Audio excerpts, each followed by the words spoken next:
Om Sahana Vavatu Sahano Bhunaktu Sahaviryam Karavavahai Tejasvinavadhitamastu ma vidvishavahai. Om Shanti Shanti Shanti.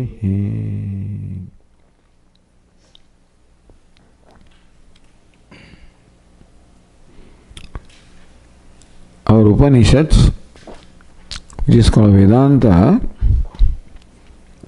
teaches that there is unity in diversity, that what we experience at the surface level is all diversity, variety. Every individual, every object, every person, every name and form is different from everyone else. And so, from one standpoint, there is diversity, multiplicity. This is what we experience at the level of the senses or perception. And that is what we think is the reality of life, that I am one among many, that you are one conscious being, another conscious being, there are countless conscious beings, and I am one among countless. This is what we perceive. And what we perceive is what we consider as reality. So life is based on taking all these divisions, you are different, I am different, everything is different from each other. These differences or divisions are taken to be the basis of our life. And so I take myself to be an individual, conscious being. I have an individuality. I am separate from you. You are separate from me. I was born before a certain time. I will die after a certain time. Meaning that I exist for a period of time. I did not exist before my birth. I will not exist after my death. In between I am there. That is called limitation in time. What is meant by limitation in time is that I am there for a period of time. And I was not there before my birth. I will not there after a certain time. I exist for a period of time. This is called limitation of time. Otherwise, if I am not limited in time, I would always be there before and after. But that's not so. I find that I am in one place at a given time and not in another place. There is limitation in place. Then I possess certain attributes, that I am a human being and I have these qualities with me. But at the same time, I do not have the qualities that a horse has, or a donkey has, or a fish has, or other people have. So in qualities, I possess qualities, but I am limited in qualities.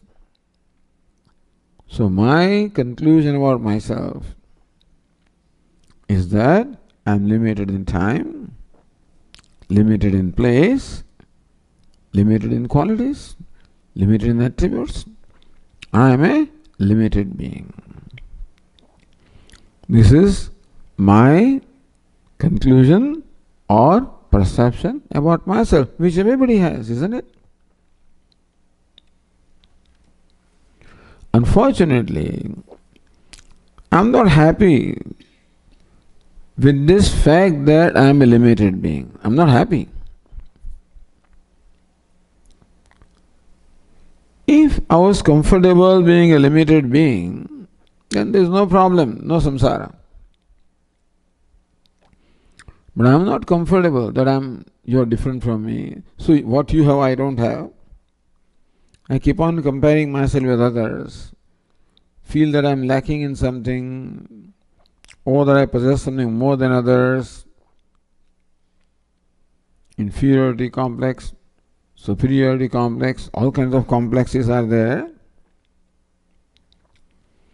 And basically, I am not happy with myself because I find myself a limited being. This is to be understood. Maybe we have not thought about it. But if we think about ourselves and see that I am a limited being, that sense of limitedness about me is the cause of my unhappiness.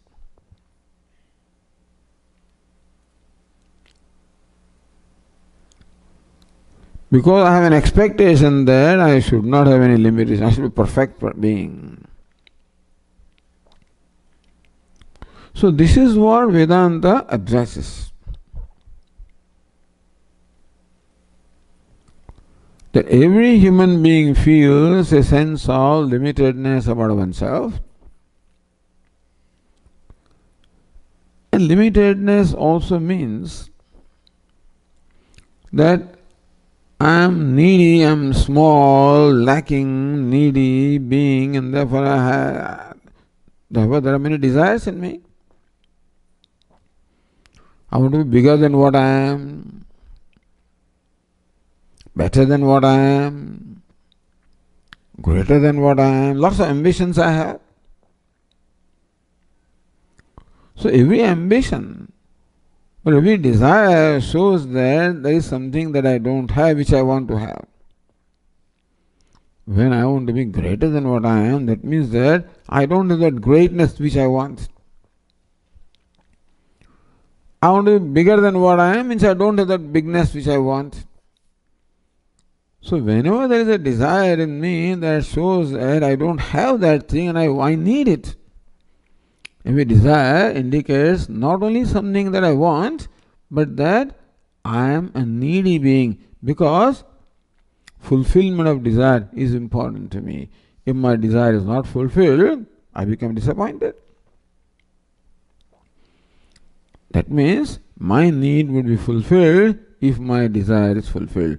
Otherwise, I am a needy being. So desire shows a neediness on my part. When I am a needy being, then I will be happy when my need is satisfied.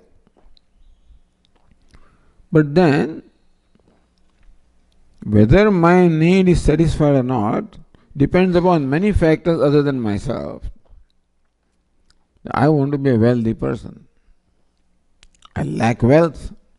But whether I'll be wealthy or not depends on many factors other than me. So there is a dependence. You follow? When there is a need, there is a dependence upon what will fulfill my need. So need shows also what? Dependence. I'm hungry. I depend upon someone to give me food to appease my hunger. I'm thirsty. I depend upon someone to give me some water to quench my thirst. I'm poor. I depend upon someone or something to remove my poverty. I'm a small nobody. Again, I need somebody to make me somebody. So every desire which represents a need, also understand that it also amounts to my being dependent upon something other than myself to fulfill my need. If I can become wealthy without your help, that would be great. If I become great without anybody's help, that would be great. But that is not so. I need help of so many things to fulfill my desire. And there is no guarantee that my desire will be fulfilled. Meaning that there is always an uncertainty. I have a desire, I perform an action, I make an effort to fulfill desire, but there is no guarantee that my effort will be successful. So there is always uncertainty, there's stress in me, whether will my effort be successful or not. So this is my life. Where there is uncertainty, where there is dependence. And unfortunately, when one need is satisfied, another need arises in me. That's the unfortunate thing. You give me money, then I want something else. There's a verse in Sanskrit which says, Nisvo hyeka shatam, shati dasha shatam. Nisva means money. Nisva, one who doesn't have anything. What is his need or desire? I want eka shatam, I want 100 rupees. 100 rupees like $1 million those days. I want 100 rupees. One with 100 rupees is happy. Shati dasha shatam. One with 100 rupees wants 1,000 rupees. Laksham sahasradhipaha. One with 1,000 wants 1,00,000 rupees, means wants millions of dollars. So suppose he gets all the money. Is he happy? Lakshesha kshitipalatam. The person is wealthy. In those days, in every village or a town, there will be a nagasher, meaning that the wealthiest person, and there will be flags on his house to announce that he is the richest man. So even when you become richest man, are you happy? No. Lakshesha kshitipalatam. Kshiti means earth. Kshitipala means king. So one who has wealth now wants power. He wants to be king. Make him king. Kshitipatihi chakreshavat sampadam. You become king of one territory. Then you want to be sovereign. You want to be king or ruler of all the territories. That's called sovereign. That is chakresha. You are a sovereign, the ruler of the whole earth, let us say. Chakresha. Then what does he want? Surapati, he wants to become Indra. Chakresha punarindratam. Chakresha, the sovereign who rules the whole world, he wants Indratam, wants to be the ruler of heaven. Make him Indra. Surapati brahmaspadam vanchati. Surapati, the lord of all the devatas, Indra, he wants to be Brahma. Brahma Vishnupadam. Brahma wants to be Vishnu.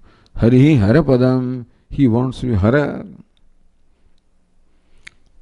So what this word Trishnavadim Kogataha, there can never be an end to Trishna or a craving, because more you satisfy the craving, more it increases.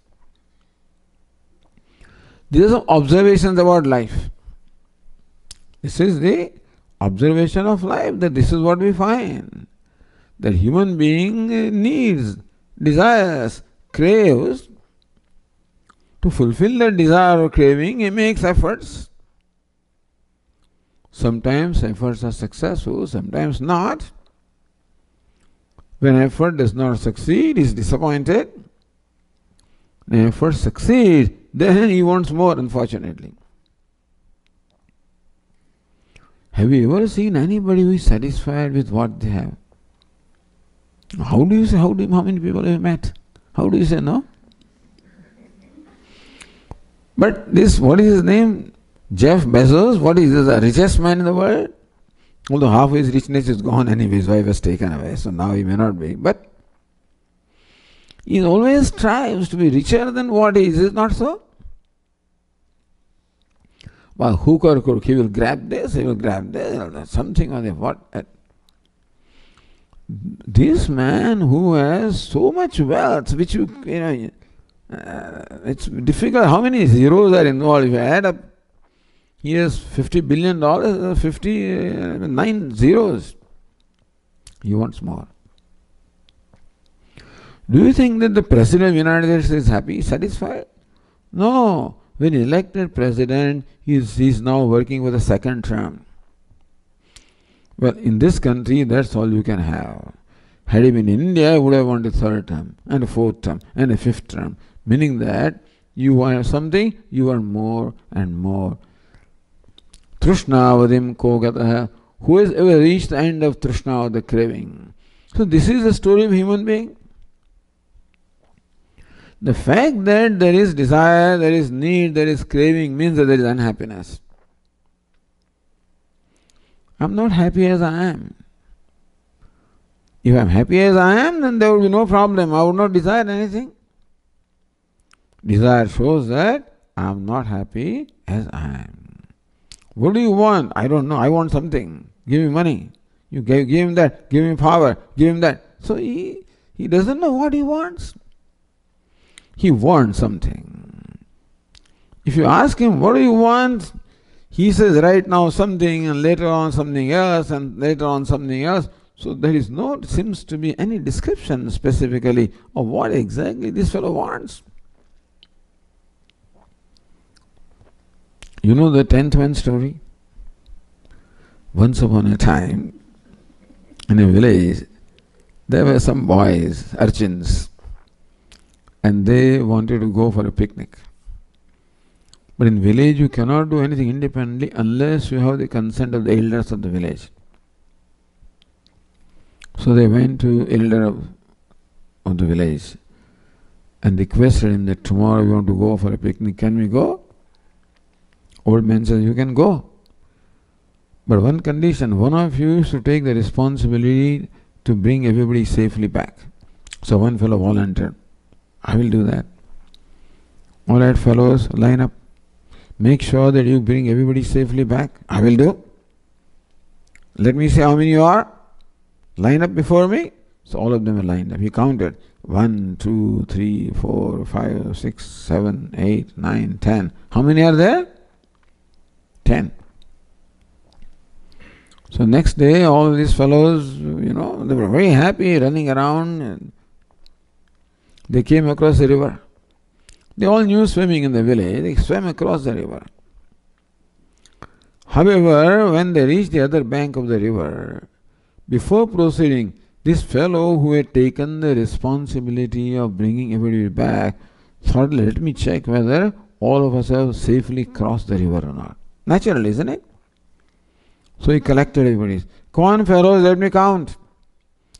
Now he had observed how that old person in the village had counted. He says, come on, fellows, line up. They all lined up. He counted. 1, 2, 3, 4, 5, 6, 7, 8, 9. We were 10 when we left. He counted again. 1, 2, 3, 4, 5, 6, 7, 8, 9. Whichever way he counts. What is the count? 9. Why? 9. But why? She's pretty smart. But that fellow, those fellows, he thought that one fellow is lost. So he calls his friend, maybe I'm making mistake in counting, you come and count. So this fellow comes and that fellow joins the line. Same thing. They studied all in the same school and therefore each one of them came forward. And ultimately the conclusion was that there are 9, the 10th boy is lost. Can you live with the loss of 10th boy? You cannot. You have to find him, isn't it? Because he can't go back. He has a responsibility. So they search for the lost 10th man. They divided themselves, search parties. 3 fellows on this bank of the river, 3 fellows this bank of the river, 3 fellows in the water. And somebody would say, what are you looking for? We have lost one of us. Oh, I saw somebody there. And they would go there. I saw somebody behind the temple, behind the hill, above. A whole day, they kept on searching for the 10th man. So when they were searching for the 10th boy, who were they searching for? The lone person. Lost person. One who's by himself. What is it? Say that again. You're right. The one who's by himself. He's searching for himself, is it not? not ridiculous that you are searching for yourself. It's not ridiculous. It is. So can you ever find him? Can you ever find him? Can you ever come across the 10th man? Yes. Can you stumble upon the 10th man? In a way, yes. In a way, yes. How? If he sits still and thinks about it. If he thinks about it. But he's already thought. His conclusion is that I am not the 10th man is lost, I am the 9th man, that is conclusion. So what will change his conclusion? More you search, more you don't find, the conclusion becomes even more strong, isn't it? That the fellow is lost. It can never occur to him that I am the 10th. Never. Because he already concluded that the 10th boy is lost. Disappointed. What shall we do now? They will ask us, where is the 10th? Now, if you ask them, who is the 10th man? How does he look? They can't reply anything, They have not thought, how does it look like? 10th man is lost. They are searching for 10th man. What is the description? Nobody knows. But then, they assembled in the evening, very sad, what to do. Fortunately, another older person is passing by, saw these children very sad, asked them, hey children, why are you so sad? What's the problem? Then this leader got up, told the whole story. Oh, one of them is lost. So how did you determine that one of them is lost? We counted. How did you count? He lined up everybody. Then it was very obvious to that other person. Don't worry, my children. I know where the 10th boy is. You know him? Have you seen him? I have seen him. So they thought he has seen him someplace. Where have you seen him? I'll show you. Then again he says to this leader, you count again carefully. But at least when the old man says, I have seen, and this fellow is now at least trust that he knows. You could inspire trust in these fellows, now he knows. So at least they were relieved that he is not lost. They don't know where he is. So count again. 1, 2, 3, 4, 5, 6, 7, 8, 9. But where is the 10th boy? What's the answer? What will be the answer when this boy who is counting asks the question? Where is the 10th boy? I see only 9. Where is the 10th boy? What will be the answer? You are the 10th man. Is it not so?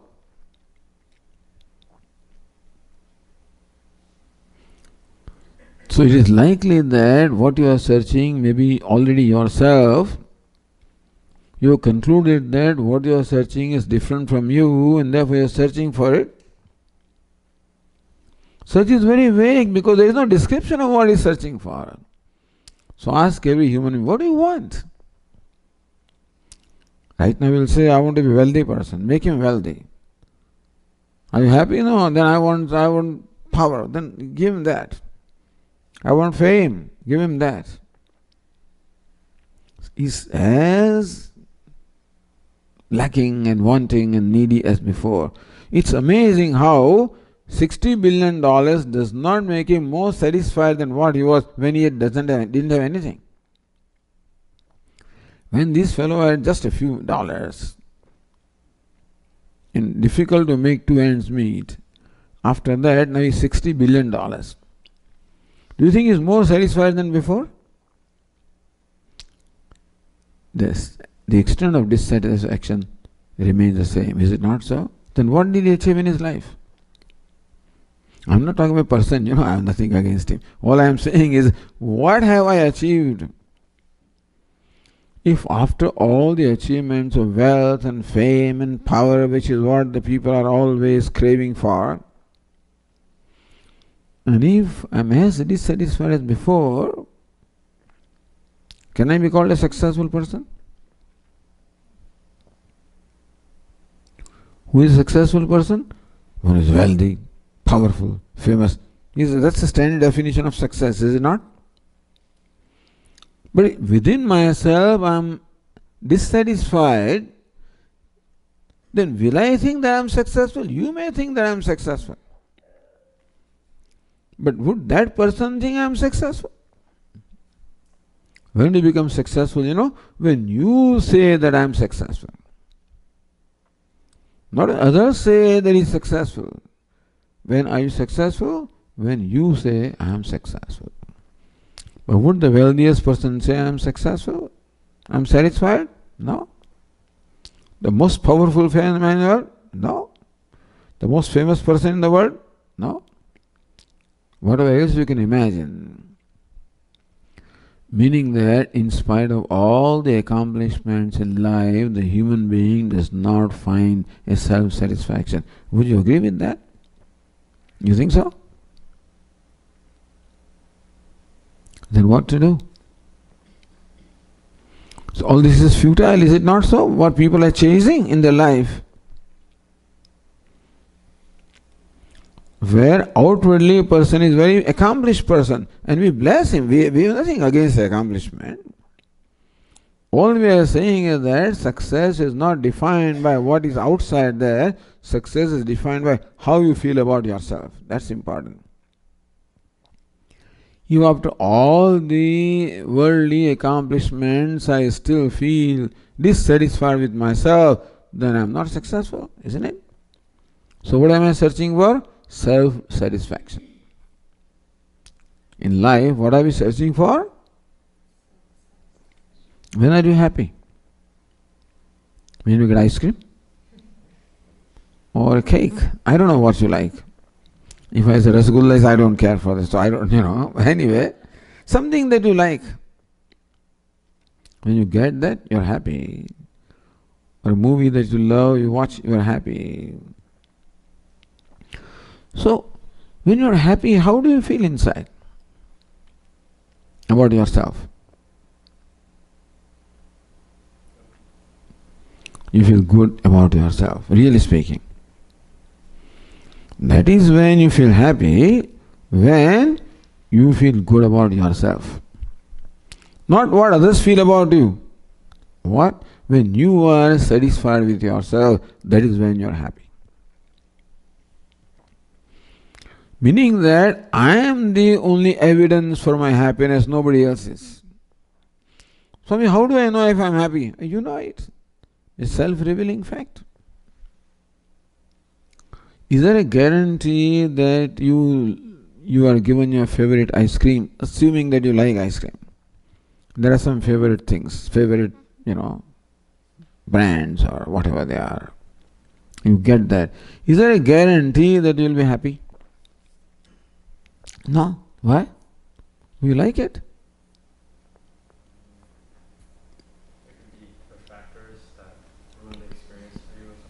There can be factors that can ruin the experience. For example? Stomach fires. Huh? Stomach fires. Stomach fires? Virus. Stomach virus, okay. You're sick. Or when somebody gave you ice cream, take this ice cream. Suppose you felt insulted. Would you enjoy the ice cream? So, is it ice cream that makes you happy? If ice cream made you happy, then other conditions won't matter. Is it not so?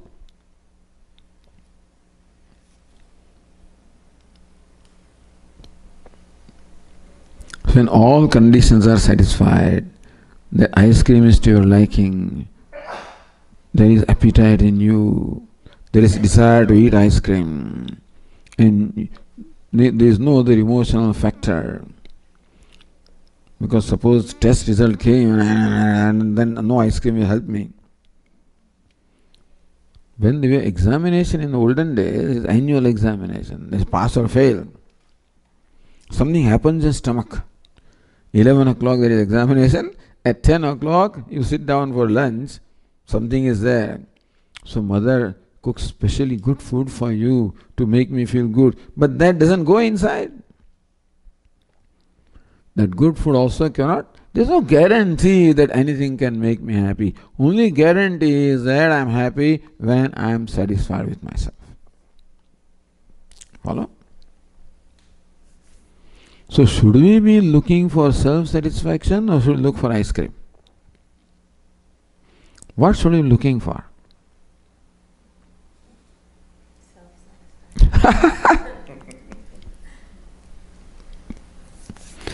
That doesn't, I don't have nothing against ice cream or anything, it's just an example.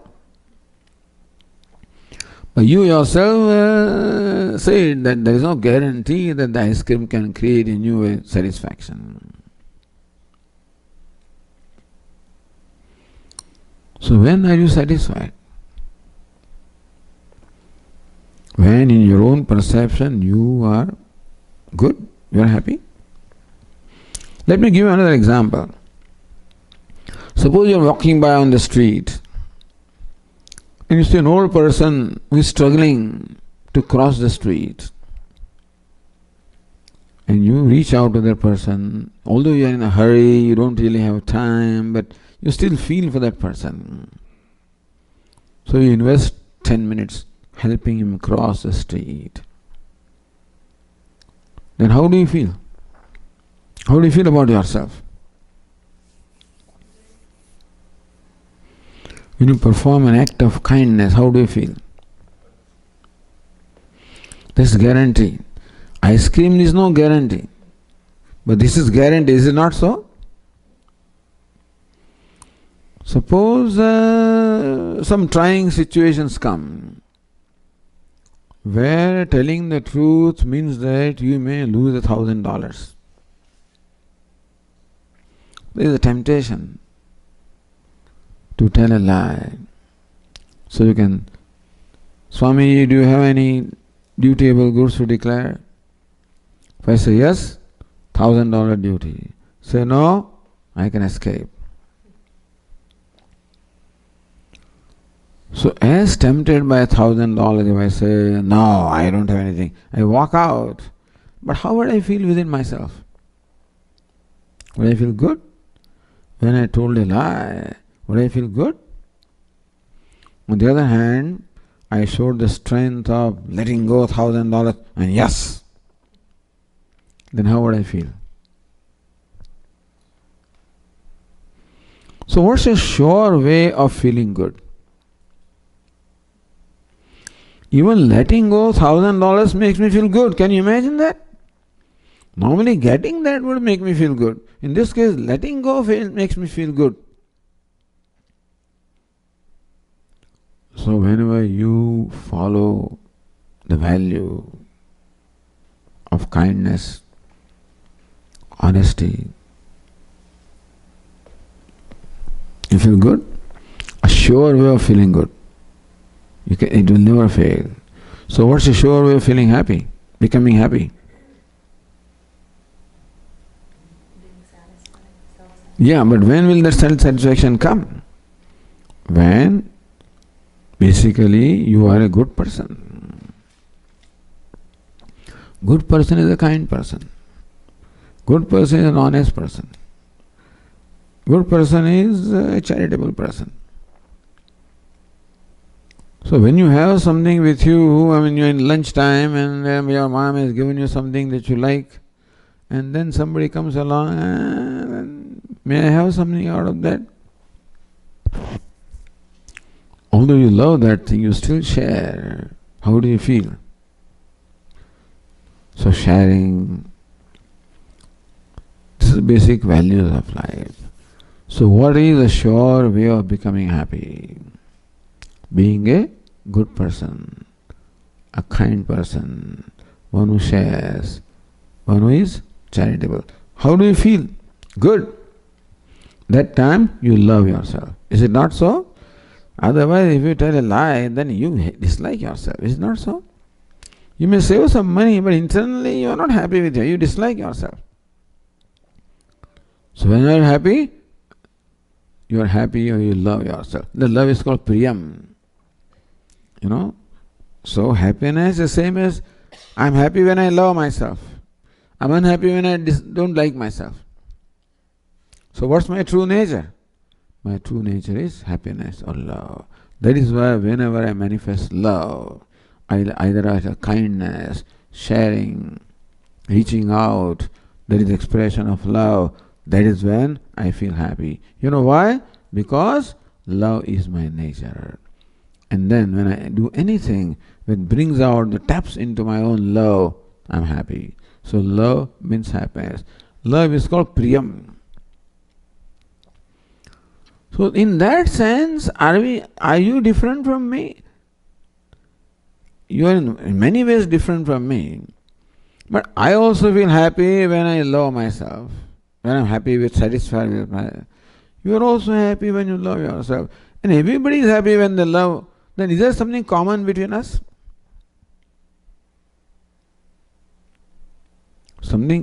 There are a lot of uncommon things between us, but there is something common, that we feel the same way when we are happy. Is it not so? Everybody will feel the same way when they are happy. What is it? They are satisfied with them, comfortable with them, they like themselves, love themselves. So what is our nature? What is our essential nature? Happiness or love is our essential nature. In that sense, you are not different from me, are you? Can there be two kinds of love? No, so my love is different and your love is different. Can that be so? What do you think? Does love have any description, any qualification?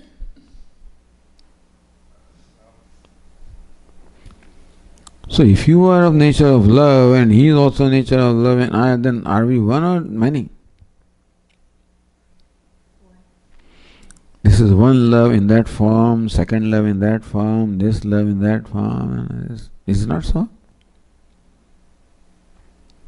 Like one sugar in this toy, they make toys out of sugar. In this Easter, bunnies made of toy and sugar. Different toys are there. They are all different. Each toy looks different from each other. One may be a little bunny, other fellow is an elephant, all kinds of things are there. But basically, what is each one of that? Sugar. So just as sugar comes before us in many forms, so also one thing, what? Love comes in what? Many forms. So are there many or one? As far as toys are concerned, as far as names are concerned, forms are concerned, there are many. But as far as sugar is concerned, how many are there?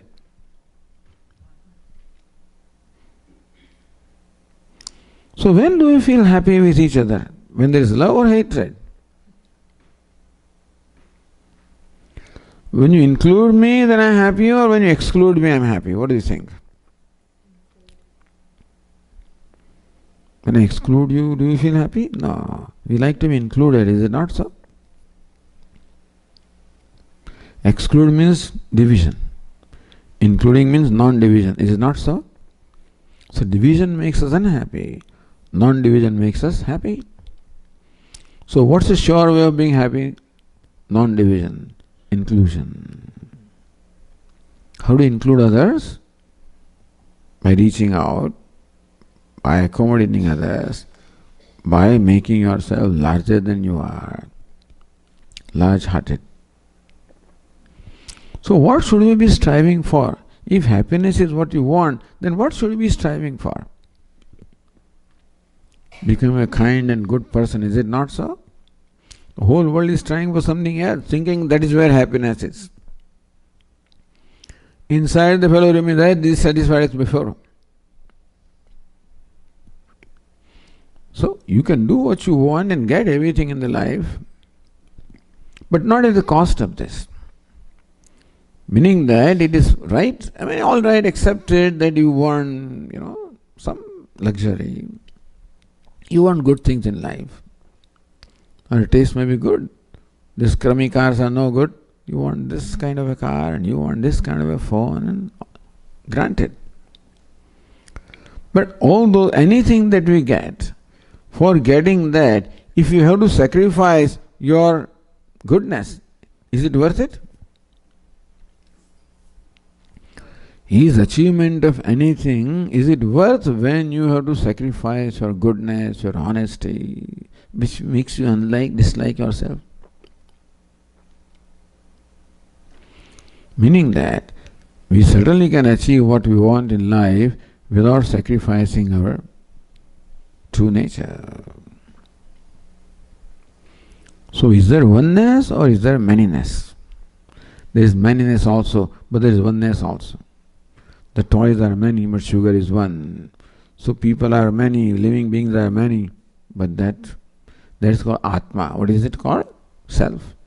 How many self are there? One self manifesting as many. That's called Priyam. Asti, Bhati, Priyam. Asti, Bhati is nothing, Priyam is the thing. What is important, because we are, that's okay. But what is important is that we all know that I am, Asmi, I am conscious, Bhami. That is not enough for us. What is important for us is that I am happy. So Purushartha, what we are searching for in life is happiness, which is same as love. When I love myself. But that can happen when I can love others. It cannot be that I hate others and then I love myself. Can it be? No. That tells us basic values, how to live life, right?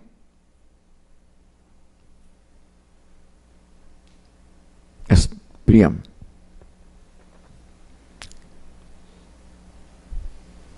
If Priyam, love is my nature, then my life should manifest love. I can't expect to love myself by hating others, can I?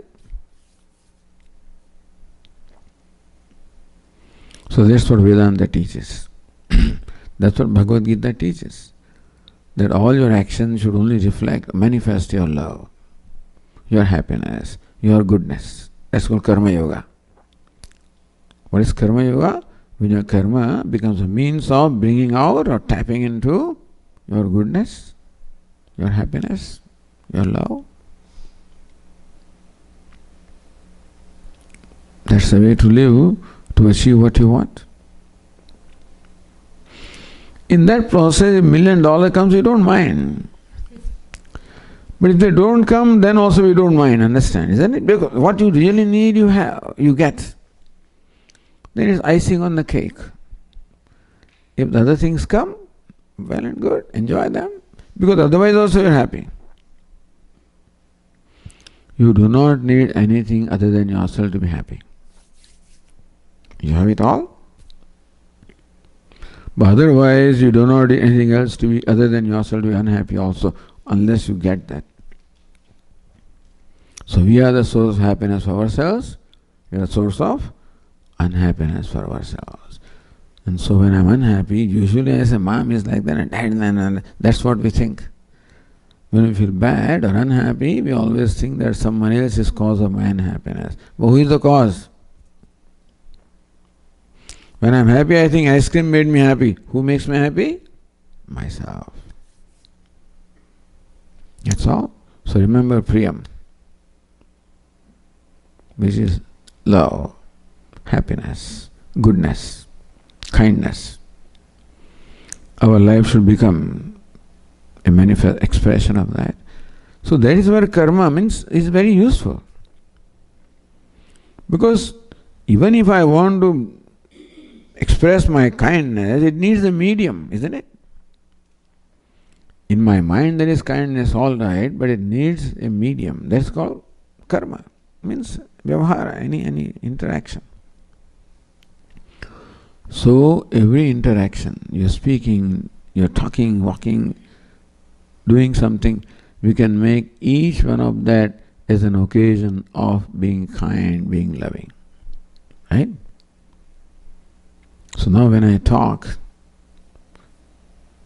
my talk should be what? Express my love. Difficult. Because there are things inside, I get upset easily, sometimes I get angry, etc. But when we know that is not right. Right now when I get angry, that's the way it should be, because that's what this fellow did. But now I know that no. Only being loving is right. Anything else is not right. So then we will slowly monitor ourselves and slowly change ourselves, transform ourselves, be happy. When you are happy, you automatically become a source of happiness for others. That's another advantage.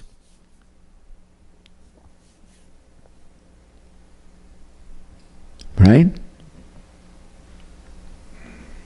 Any questions?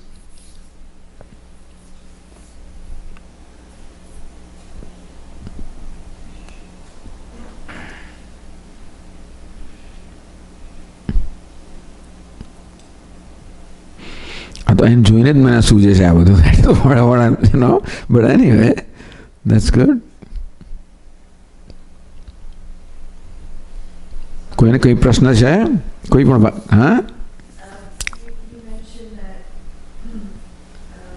you need to the non-division, inclusion, by making yourself larger than you are.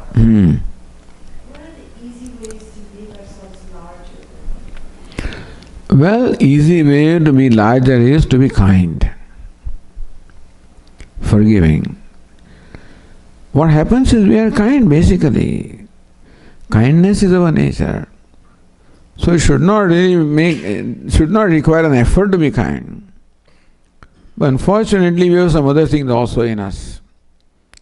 We have some expectations of others, what others should be, how they should behave, how they should treat me. When that does not happen, then I become upset, I become angry. The kindness becomes relegated. It becomes blocked.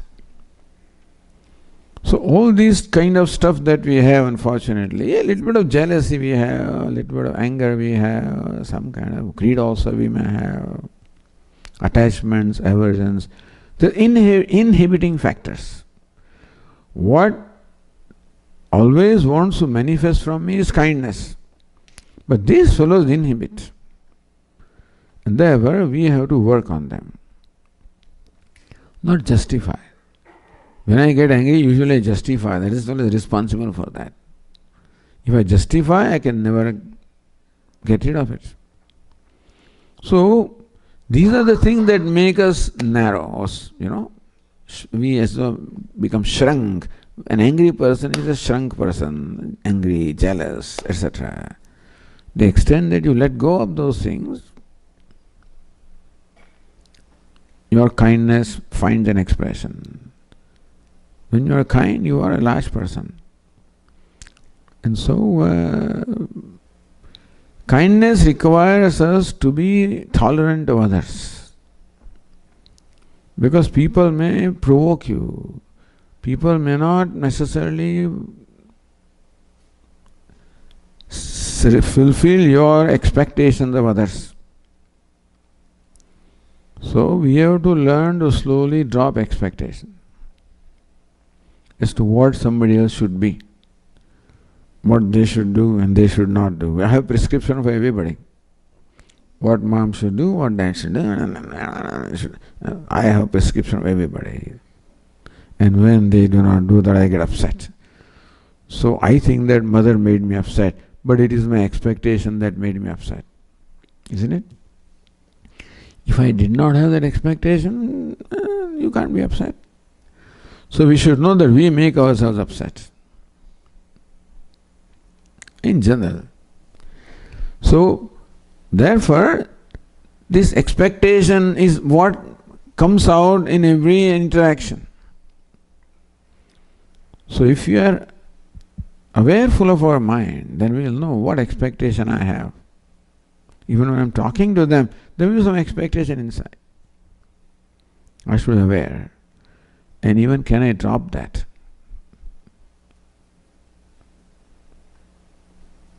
That means, how can I drop expectation? When I accept them as they are.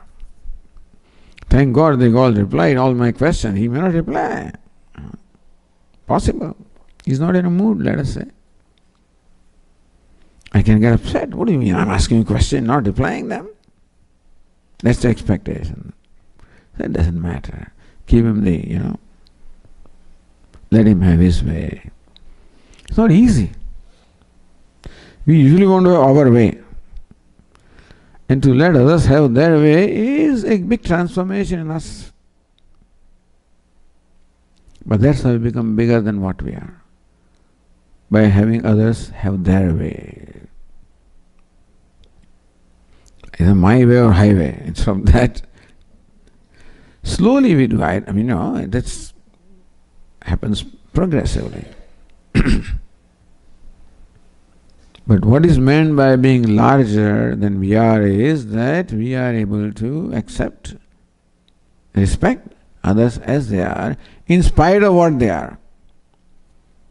We expect them, accept them when they they fulfill my expectation, that's all right. But slowly I have to learn to accept things as they are, slowly. Then we are comfortable because my expectation makes me unhappy.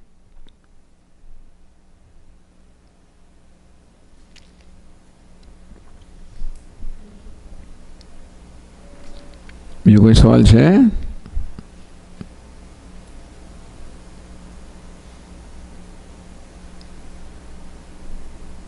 All right.